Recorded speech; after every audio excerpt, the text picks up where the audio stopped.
Meeting ಆದಮೇಲೆ ಏನಾಯ್ತು ಅಂದರೆ ಅವ್ರು ತುಂಬ ವೆಲ್ಕಮಿಂಗ್, ನನ್ನ ತುಂಬ ಚೆನ್ನಾಗಿ ಇಷ್ಟ ಅಲ್ಲೇ ನೋಡಿಕೊಂಡು ಎಲ್ಲ ನಂಗೆ ತುಂಬ ಇಷ್ಟ ಆಗಿದೆ. ಅವತ್ತು ನಾನು ಪ್ರೆಗ್ನೆಂಟ್ ಇದ್ದೀವಿ.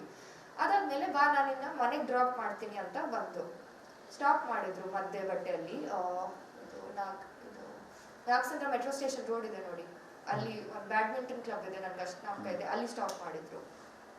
ಮಾಡ್ಕೊಂಡು ಅವ್ರಿಗೆ 1 ನಿಮಿಷ ನಮ್ಗೆ ನೀರು ಬೇಕು ಅಂತ ವಾಟರ್ ಬಾಟಲ್ ತಗೊಂಡು ಹೋಗಿದ್ರು. ವಾಟರ್ ಬಾಟಲ್ ತಗೊಂಡು ಬಂದು ಕಾರಲ್ಲಿ ಚೈಲ್ಡ್ ಲಾಕ್ ಹಾಕಿ, ಈ ಟ್ಯಾಬ್ಲೆಟ್ ತಗೋ, ಇದು ಈ ಥರ ಆಗದೆ ಆಗಲ್ಲ, ನೀನು ಅಬಾರ್ಷನ್ ಮಾಡಲೇಬೇಕು, ನೀನು ತುಂಬ ಇಮೋಷ್ನಲ್ ಆಗಿ ವಿಚಾರಿಸ್ತಾ ಇದೆಯಾ, ನೀನು ಸ್ವಲ್ಪ ಸ್ಟ್ರಾಂಗ್ ಆಗಿ ನೀನು ಇದು ಮಾಡಲೇಬೇಕು, ಅಂಡರ್ಸ್ಟ್ಯಾಂಡ್ ಮಾಡಲೇಬೇಕು, ನೀನು ತಗೊಳ್ಬೇಕು ಅಂತ ಈ ಮಾತ್ರೆ ಇವತ್ತು. ನಾನು ಹೇಳಿದ್ದೀನಿ ಇಲ್ಲ. ಅವ್ರು ಇಲ್ಲ ನೀನು ತಗೊಳ್ಳಿ, ಫುಲ್ ಪ್ರೆಷರೈಸ್ ಮಾಡಿಕೊಂಡು ಕೈಯೆಲ್ಲ ಇಟ್ಕೊಂಡು ಇಲ್ಲ ಇಲ್ಲ ಇಲ್ಲ ಒಂದಾದರೆ ತಗೋ ಅಂತ ಕೊಟ್ಟಿದ್ರು ಆ ಟ್ಯಾಬ್ಲೆಟ್ ನನಗೆ. ಅದಾದಮೇಲೆ ಅವ್ರು ಆಗಿಂದ ಮುಂಚೆ ಅವ್ರು ಇದೇ ಹೇಳಿದ್ರು, ನಾನು ಇನ್ನು ಮದುವೆ ಆಗ್ತೀನಿ, ನಾನು ಫ್ಯೂಚರಲ್ಲಿ ಪ್ಲ್ಯಾನ್ ಮಾಡೋಣ, ಇವತ್ತು ಯಾಕೆ ನಿಮಗೆ ಬೇಕು. ಸೊ ನಾನು ಇಮೋಷ್ನಲಿ ತುಂಬ ಅಟ್ಯಾಚ್ ಆಗಿದ್ದೀನಿ, ಇಲ್ಲ ನನಗೆ ಬೇಕು ಅಂತ. ಸೊ ಅವ್ರು ಈ ಥರ ಎಲ್ಲ ಹೇಳ್ಕೊಂಡು ನಾನು ಲಾಸ್ಟಲ್ಲಿ ಕೇಳಲ್ಲ ಅಂದರೆ ಅವರು ನನ್ನ ಕೈ ಇಟ್ಕೊಂಡು ಇದು ಮೆಡಿಸಿನ್ ಕೊಟ್ಟಿದ್ದಾನೆ ನನಗೆ. ಅದಾದಮೇಲೆ ನಾನು ತುಂಬ ಜೋರಾಗಿ ಅಳ್ತಾ ಇದ್ದೀವಿ. ನಾನು ಅವ್ರಿಗೆ ಹೇಳಿದ್ದೀನಿ, ಇದು ಏನು ನೀನು ನನಗೆ ಫೋರ್ಸ್ಫುಲಿ ಮಾಡಿದ್ಯಾ ಅಂತ. ಇಲ್ಲ ಇಲ್ಲ ನೀನು ಟೆನ್ಷನ್ ತಗೊಳ್ಬಾರ್ದು, ನಾನು ನನ್ನ ಫ್ರೆಂಡ್ ಜೊತೆ ಮಾತಾಡ್ತೀನಿ, ಅದು 5 days ಕೋರ್ಸ್ ಸರ್, ಮೆಡಿಕೇಶನ್ದು 5 days ತಗೊಳ್ಬೇಕು. ಸರ್ ಹೇಳಿದ್ರು 1 ಟ್ಯಾಬ್ಲೆಟಲ್ಲಿ ಏನಾಗಲ್ಲ, ಇವತ್ತು ಏನಾಗಲಿಲ್ಲ, ನೀವು ಟೆನ್ಷನ್ ತಗೊಳ್ಬಾರ್ದು, ಎಲ್ಲ ಕರೆಕ್ಟಾಗಿ ಆಗುತ್ತೆ ಅಂತ.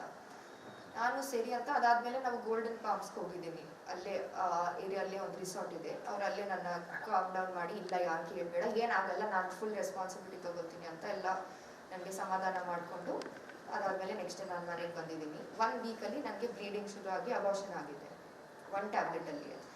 ಸೊ ನಾನು ಅವ್ರಿಗೆ ಕಾಲ್ ಮಾಡಿದ್ದೀನಿ. ಕಾಲ್ ಮಾಡಿ ನಾನು ಅವ್ರಿಗೆ ಹೇಳಿದ್ದೀನಿ, ಇದೇನು ನೀನು ಹೇಳಿದ್ಯಾ 1 ಟ್ಯಾಬ್ಲೆಟ್ಲಿ ಏನಾಗಲ್ಲ, ಅದು ನನಗೂ ನನ್ನ ಡಾಕ್ಟರ್ ಫ್ರೆಂಡ್ ಆ ಥರನೇ ಹೇಳಿದ್ರು, ಏನು ಮಾಡೋಕ್ಕಾಗಲ್ಲ, ನೀನು ವೀಕ್, ಮೋಸ್ಟ್ಲಿ ನಿನ್ನ ಬಾಡಿ ವೀಕ್ ಇರ್ಬೋದು ಅಂತ ಹೇಳಿದರು. ಸೊ ನೀನು ಯಾಕೆ ಟೆನ್ಷನ್ ತಗೊಳ್ತಾ ಇದೆಯಾ, ನಾನಿನ್ನ ಮದುವೆ ಮಾಡ್ತೀನಿ ಅಲ್ಲ, ಇದು ಒಂದು ಬ್ಯಾಡ್ ಡ್ರೀಮ್ ಥರ, ಇದನ್ನ forget it, let it go, forget it ಅಂತ ಹೇಳಿದರು. ಅದಾದಮೇಲೆ ನಾವು ರಿಲೇಷನ್ಶಿಪ್ಪಲ್ಲಿ ಇದ್ದೀವಿ, ನಾರ್ಮಲ್ ಆಗಿ ಎಲ್ಲ ಇದ್ದೀವಿ. ನನಗೆ ಒಂದು ಕಾಲ್ ಬಂತು, ಅವ್ರು ಯಾರ ಜೊತೆ, ಅವ್ರ ಎಕ್ಸ್ ಗರ್ಲ್ ಫ್ರೆಂಡ್ ಜೊತೆ ಇತ್ತು, ಅವ್ರು ನನ್ನ ಹೆಸರು ಹೇಳಲ್ಲ, ಅವ್ರ ಕಾಲ್ ಬಂತು. ಅವ್ರು ಹೇಳಿದ್ರು ನೀನು ಯಾರಂತ. ನಾನು ಇವ್ರ ಗರ್ಲ್ ಫ್ರೆಂಡ್ ಅಂತ ಹೇಳಿದ್ದೀನಿ. ನಾನು ಮುಂಚೆ ಸಹ ಅವ್ರಿಗೆ ಮೆಸೇಜ್ ಮಾಡಿದ್ದೀನಿ ಕನ್ಫರ್ಮೇಷನ್ಗೆ. ಅವಾಗ ಅವ್ರು ಏನು ಮಾಡಿದ್ರು, ಡಬಲ್ ಗೇಮು, ಅವ್ರಿಗೆ ಹೇಳಿದ್ರು ನಾನೊಂದು ಕ್ರಿಕೆಟರು, ನಂದು ಡ್ರಗ್ಸ್ ವಿಡಿಯೋ, ಅವ್ರು ಡ್ರಗ್ಸ್ ಮಾಡೋ ವಿಡಿಯೋ ನನ್ನ ಹತ್ರ ಇದೆ ಅಂತ, ನಾನು ಬ್ಲ್ಯಾಕ್ ಮೇಲ್ ಮಾಡ್ತಾ ಇದ್ದೀನಿ. ಸೊ ಪ್ಲೀಸ್ ನಿನ್ಗೆ ಯಾರಾದರೆ ಕಾಲ್ ಮಾಡಿದರೆ, ಮೆಸೇಜ್ ಮಾಡಿದರೆ ಅವ್ರಿಗೆ ಹೇಳು ನೀನು ಬ್ರೇಕಪ್ ಆಗಿದೆ ಅಂತ, ಈ ಥರ. ಸೊ ಅವ್ರು ಫಸ್ಟ್ ಆ ಥರ ಹೇಳಿದರು. ಬಟ್ ಅವ್ರಿಗೂ ಒಂದು ಡೌಟ್ ಬಂತು, ಯಾಕೆ ಈ ಹುಡುಗಿ ನನಗೆ ಮೆಸೇಜ್ ಮಾಡುತ್ತೆ, ಅವ್ರು ಬ್ಲ್ಯಾಕ್ ಮೇಲ್ ಮಾಡ್ತಾರೆ ಅಂದರೆ ಯಾಕೆ ನನಗೆ ಮೆಸೇಜ್ ಮಾಡುತ್ತೆ ಅಂತ ಅವ್ರಿಗೆ ಸ್ವಲ್ಪ ಬುದ್ಧಿ ಬಂತು. ಅವ್ರು ನನ್ನ ಕಾಲ್ ಮಾಡಿದರು. ಅದಾದಮೇಲೆ ಅವ್ರು ಹೇಳಿದ್ರು, ಇಲ್ಲ ನನಗೆ ಏನು ಬ್ರೇಕಪ್ ಆಗಿಲ್ಲ, ನಾನು ಇಲ್ಲೇ ಇದ್ದೀನಿ, ಅವ್ರು 3 ತಿಂಗಳಿಂದ ನನ್ನ ಅವಾಯ್ಡ್ ಮಾಡ್ತಾ ಇರೋದು, ನನಗೆ ಬಿಲೀವೇ ಆಗ್ತಾ ಇಲ್ಲ ನನ್ನ ಜೊತೆ ಈ ಥರ ಮಾಡಿದ್ರು. ಮತ್ತೆ ನಾನು ಅವ್ರ ಜೊತೆ ಮಾತಾಡಾಗ ಅವ್ರ ಜೊತೆ ಸಹ ಈ ಥರ ಚೀಟಿಂಗು ಈ ಥರ ಎಲ್ಲ ಮಾಡ್ತಾರೆ ಅಂತ ಹೇಳಿದರು. ಸೊ ನನಗೆ ಗೊತ್ತಾಗಿತ್ತು ಇದು ಇವ್ರದ್ದು ಪ್ಯಾಟರ್ನ್.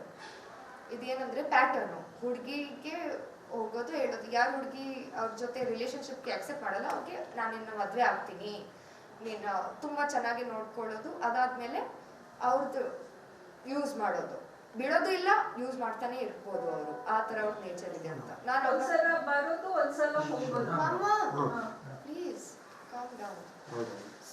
ಸೊ ಅದೇ ಅವ್ರು ಹೇಳ್ತಾರ ಹೇಳೋ ಥರ ಒಂದ್ಸಲ ಬರೋದು ಹೋಗೋದು.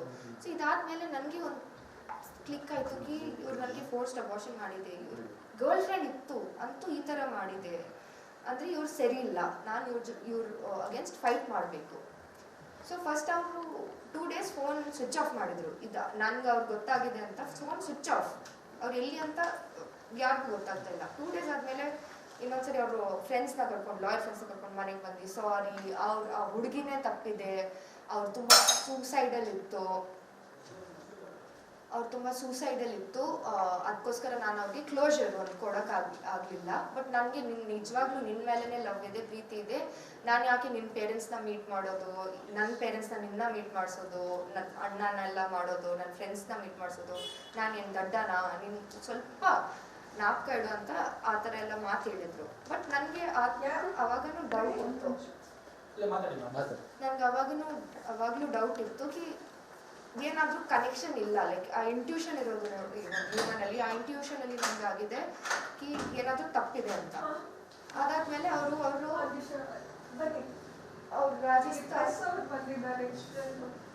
ರಾಜಸ್ಥಾನ್ಗೆ ಕ್ಯಾಂಪ್ ಇತ್ತು, ಅವ್ರು ಅಲ್ಲಿಗೆ ಹೋಗ್ತಾರೆ ಅಂತ ಹೇಳಿದ್ರು. ಅಲ್ಲಿ ಹೋದ್ಮೇಲೆ ಕಾಲ್ ಆನ್ಸರ್ ಮಾಡಲ್ಲ. ಸಿಗ್ನೇಚರ್ ಕೊಡಿ, ನಾನು ರೀಡ್ ಮಾಡಿ ಮತ್ತೆ ಸೈನ್ ಹಾಕೊಂಡು ಹಾಗೆ ಮಾತಾಡಿ, ಏನಿಲ್ಲ, ಜಸ್ಟ್ ಫಾರ್ಮಾಲಿಟೀಸ್, ನೋಟಿಸ್ ಸೈನ್ ಕೇಳ್ತಾರೆ. ಪೊಲೀಸ್ ಆಟಿನಗರ ಈ ಕಂಟ್ರೋಲ್ ಮಾಡಿ ಬಿಡೋದು. ಇನ್ನು ಮಾಮ ನಾನು ನೋಡ್ತಿತ್ತು ಒಳಗೆ ಬನ್ನಿ ಪ್ಲೀಸ್. ಇಷ್ಟು ಜನರನ್ನ ಕಳಿಸಿದ್ದಾರೆ, ರಿಲ್ಯಾಕ್ಸ್ ಆಗಿ ಈ ಡೀಟೇಲ್ಸ್ ಇಷ್ಟು ಜನರು ಬಂದಿದ್ದಾರೆ.